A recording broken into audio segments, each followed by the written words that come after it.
screen here, if you can see the screen, we had discussed, or we had said, soft skills helps you to have an effective communication, not only communication, but effective communication. Now, when I say effective communication, it's still not complete. An effective communication is completed only when we get a relevant response. For this, for we to get a relevant response, we first have to agree and understand the person to whom or with whom we are talking and communicating. He is not a recipient.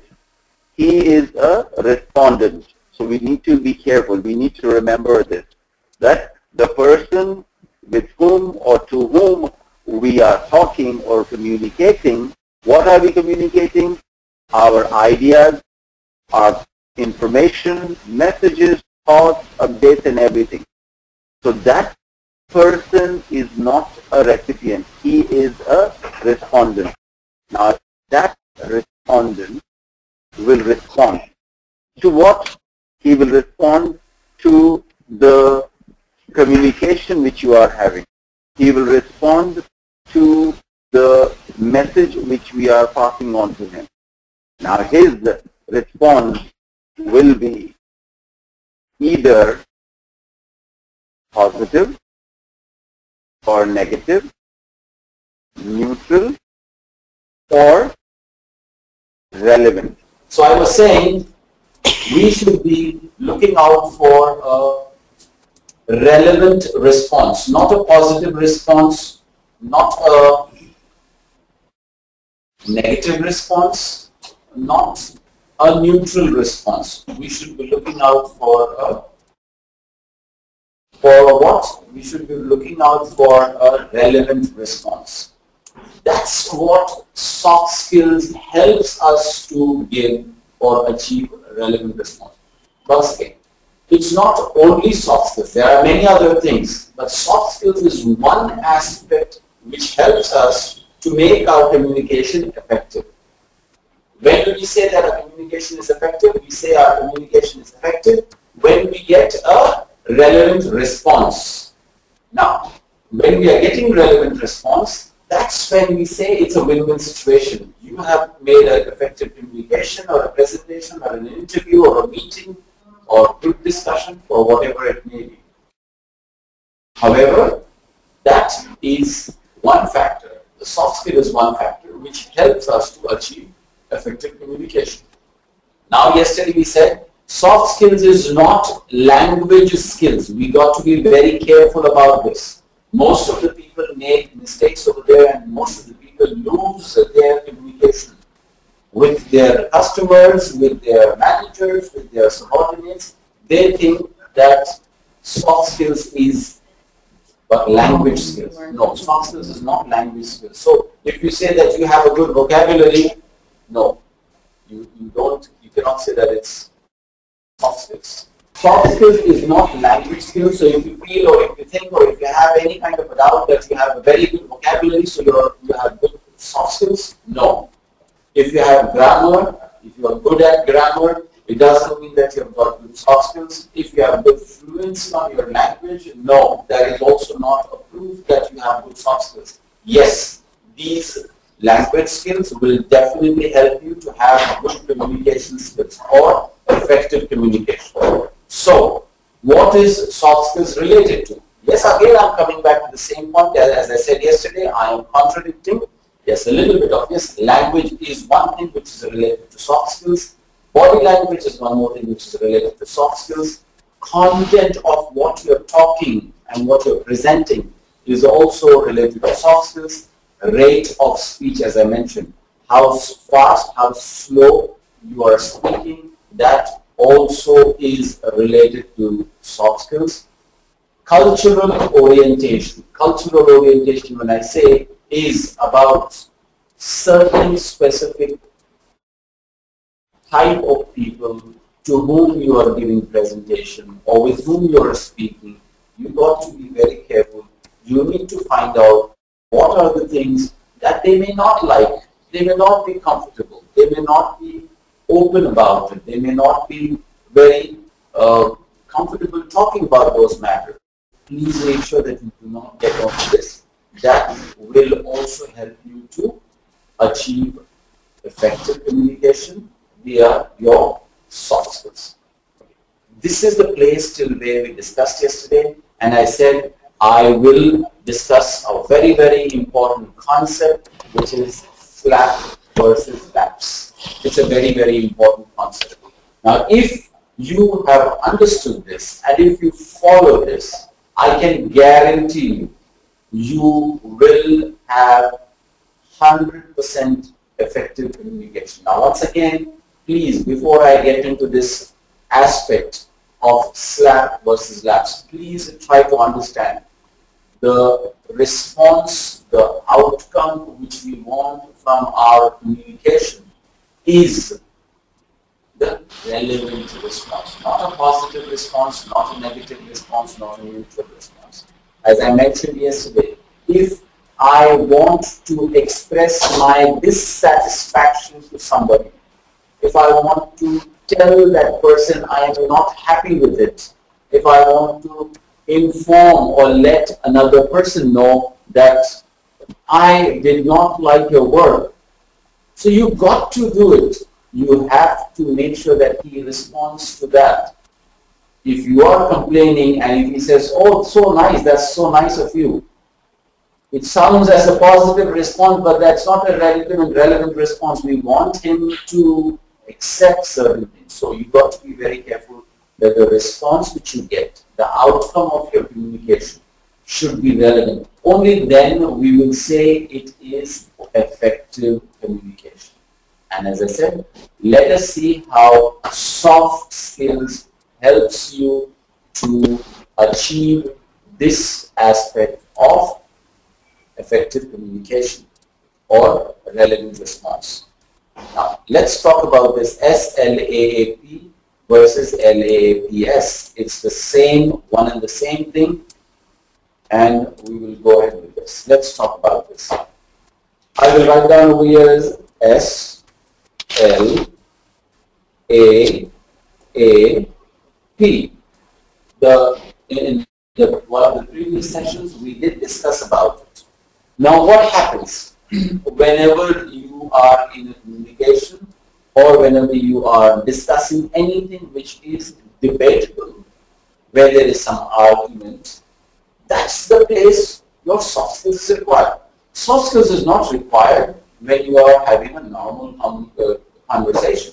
Whenever there is a challenge, whenever there is something which you have to prove, whenever there is something which you have to counter, that's the place. It is more important that you have effective communication.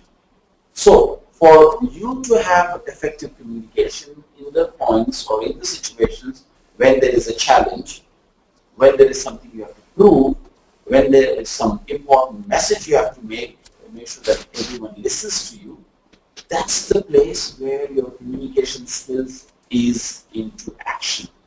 That's the place where you need to be sure that your communication skills or your communication is effective communication. And that's where soft skills will help you. And there we come to this point. Again, coming to that same point, if there is some argument, how do most of us react?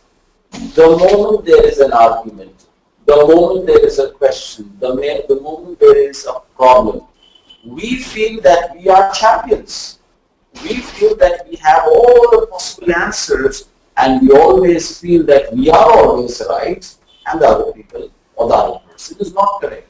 So what do? We, instead of doing anything else, the first thing which we do is we straight away go ahead and give solution to the problem.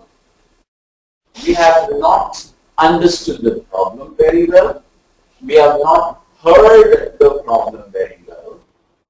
We have not accepted the problem, and we have fired the solution.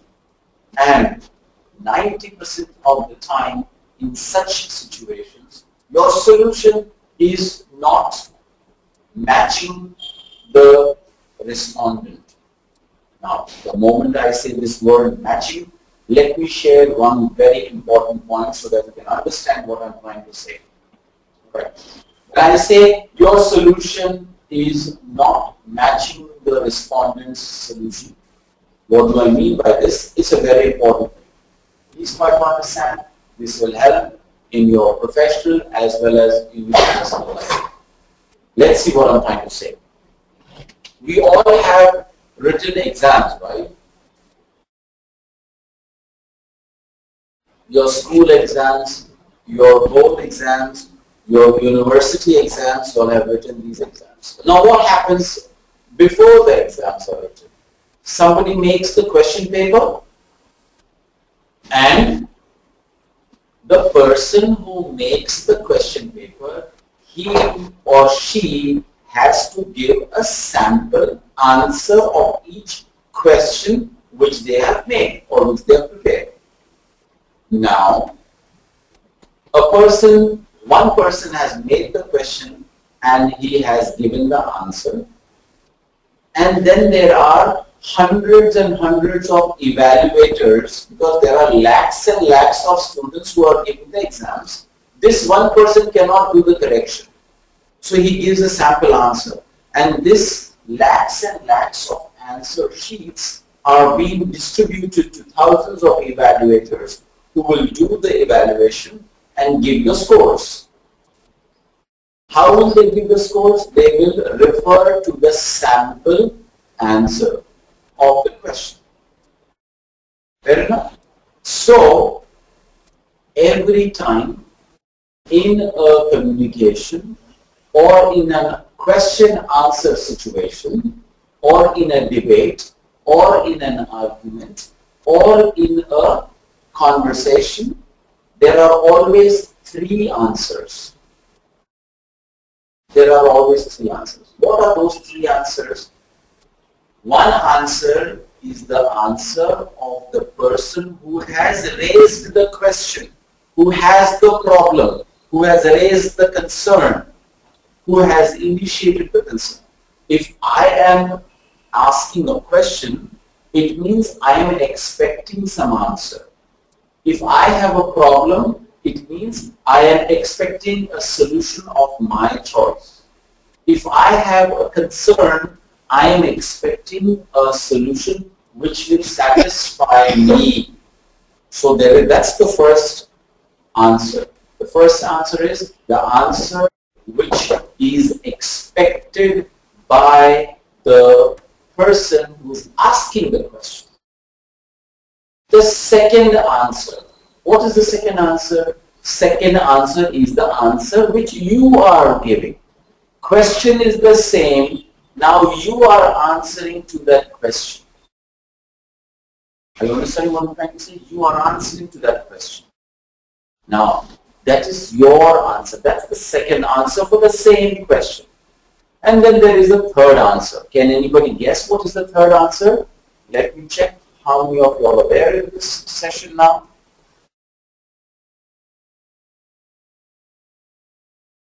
Fine. So, can anybody tell me what is the third answer? Anybody in the group?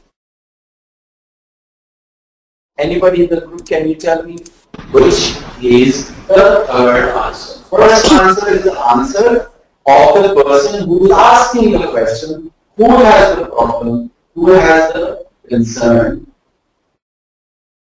Second answer is the answer which you have given. Now, what is the third answer? Can anybody tell me? Can anybody guess what will be the third answer? What will be the third answer? Can anybody guess?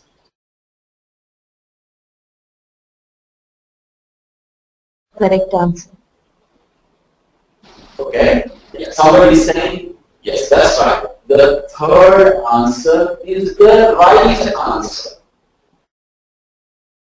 You may be thinking, so what is this? the person who is asking the question, he definitely knows the right answer. That's the reason he's asking the question.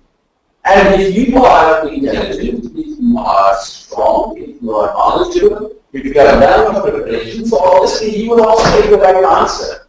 So what is this third thing which is called as a right answer?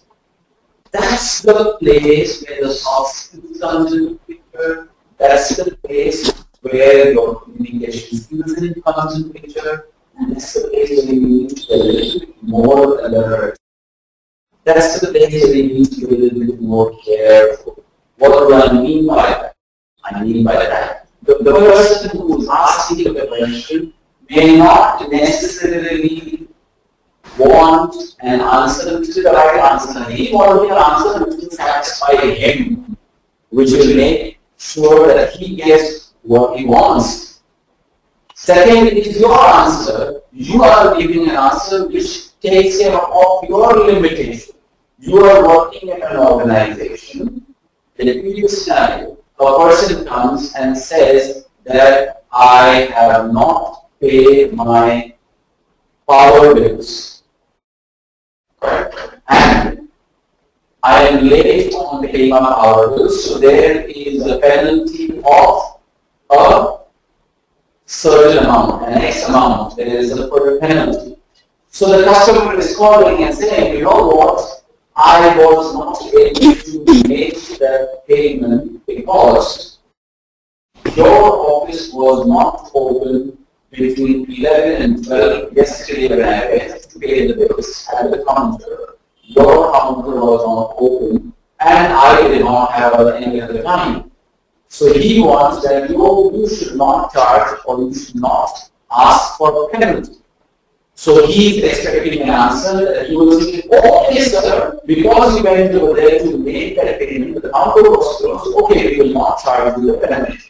That is what he is expecting.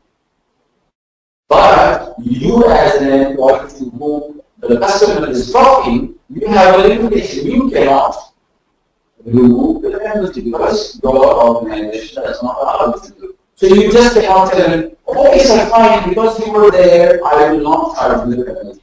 If you do that, you will lose your job. So what you will say, fine sir, we thank you, you went over there, you tried to make the payment, but why didn't you pay for the last day? If that was the thing, you should have come again in the evening and made the payment, or you should have come. At that time, between 11 to 12, the reason why the counter was closed because there was some legal issue going on with it. We also could not keep the counter open. We had to close it for some legal issues. Police was doing an investigation. So we also could not keep the counter because there is an argument coming up. So you are giving an answer to this question. He is not liking the answer. So both answers are correct, but they are not matching. So he wants, now what is the correct answer? The correct answer is the answer which you have given. But is it matching with the person's answer? It is not matching. So that's the place where the solution which you have given and the solution which is expected is not matching. That's the place, that's the time, that's the situation where you will lose your communication, where you will lose your argument. So, how we can ensure that your answer matches with the person's answer, if not completely. If it is not matching, how you convince him to accept your answer, which is the right answer. So that's the context. In every situation, there are three answers: expected answer, your answer, and the right answer. So for all of these three things to match, if not completely, a bit of it, everything matches, we are successful. We are successful in our communication. We will get a very good response. And that's what we are discussing over here. If you see, if I talk about this, SLAAP, that's what exactly happens. Before even we listen to that person, we give a solution, and the solution is something which the person is not liking, he is not accepting, and then he raises his voice, he fires back, he becomes more aggressive, and that's where you feel, my God, I have made a mistake. There is something, and then you now are forced to listen. You are forced to listen to him. Because now you did not listen to him in the first place. You immediately gave him a solution because you want to prove that you are right. You want to prove that you are dominant. But he is a person who will not take anything for granted. So he has fired back. That option of you trying to dominate by directly giving a solution has fired back. So you got to be now at the defensive. You are at the defensive. But you are now at the defensive and listening. And he shouts. And he is protecting you. Now what it becomes? You are forced to accept what he's saying. And then when you are accepting, you are totally honored. You are totally honored. Then what you do? You acknowledge.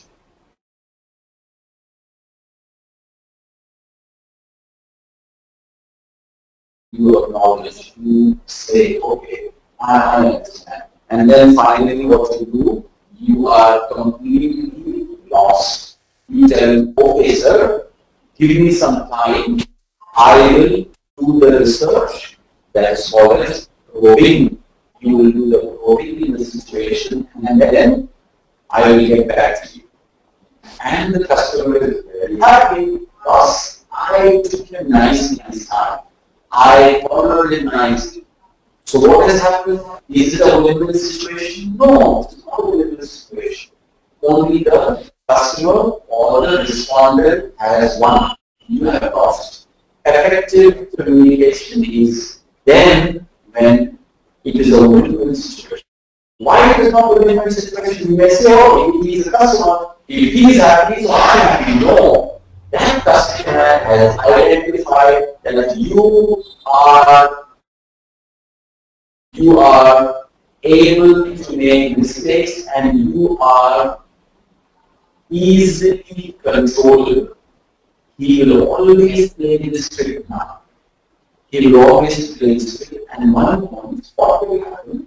By the time you improve your communication skills, by the time you improve your soft skills, you will be able to convert him, you will be able to tell him, at that time he will not be very happy. Because now you are a different person, you are stronger than him. So that's where exactly we are talking about. How do we take care of this? We simply change the sequence. What do we do? We simply change the sequence. How do we change the sequence? Very, very simple. And the answer is there itself when I told you. The answer is you change. Someone is saying something.